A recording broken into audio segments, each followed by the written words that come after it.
The two concepts I will be talking about today that have significance to my life, both personally and professionally, are conflict and nonverbal communication. Conflict is something that is inevitable throughout a lifetime in all areas of life and is either functional in assisting to find a solution to an issue or dysfunctional in increasing the conflict. It is important to how we respond and deal with the conflict that decide the outcome, negative or positive. There are two styles of dealing with conflict outlined by Dwyer, to which are observed within my own personal life. These include avoidance and compromise. So within my personal life, my family and I occasionally find ourselves in a disagreement of some sorts that lead to a conflict.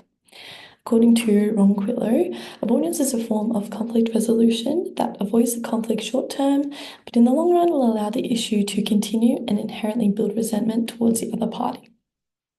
This is where family breakdowns can occur, where a problem is left unspoken about and manifests, resulting in a much bigger conflict than originally thought.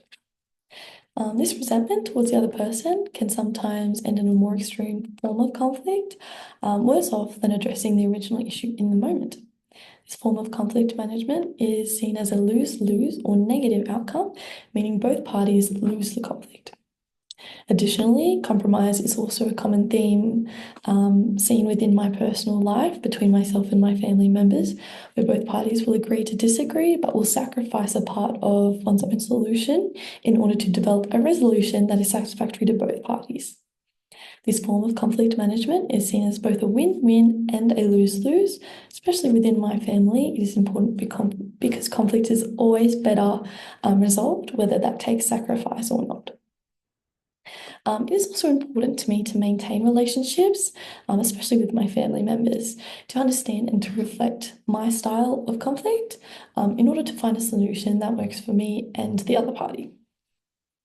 So, nonverbal communication is a universal and crucial aspect of everyday life in both personal and professional communication. It is used to convey a number of messages, including the sender's attitudes, emotions, power, and feelings for the receiver. This characteristic of communication assists in expressing what is not directly said, reinforcing that the message is not always what is being said, but how it is said. So nonverbal communication can look like a person's body posture, their paralanguage and tone of voice, as well as the environment that they are in. In relation to conflict, nonverbal communication is extremely important. As a manager at my workplace, I'm often required to have difficult conversations with staff. Uzon stated in a study that rapport must be established in these circumstances, which can be done through, again, open body posture, not having your arms crossed, and facing the staff member, signaling that you are expressing interest and are respecting their thoughts and opinions. Equally, I'm showing respect of the staff member's confidentiality and opinion by choosing to have the communication in a private place. Rather than in the busy store, this could cause embarrassment or tarnish their reputation. And finally, if conflict escalates, paralanguage is an important tool to help reduce hostility and assist in conveying my intentions of the message. So for example, going into a meeting with a staff member requires delicacy of the matter, to which pace and inflection of your voice can vary the outcome.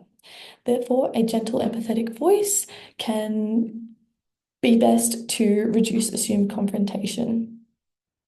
Overall, conflict is something that will arise in all areas of life, in one stage or another. Being able to both understand and reflect on my personal style is important to reduce and improve the conflict in my life, as well as using nonverbal communication to effectively manage the conflict, which together can help my communication skills in my workplace and in my family life. Thank you.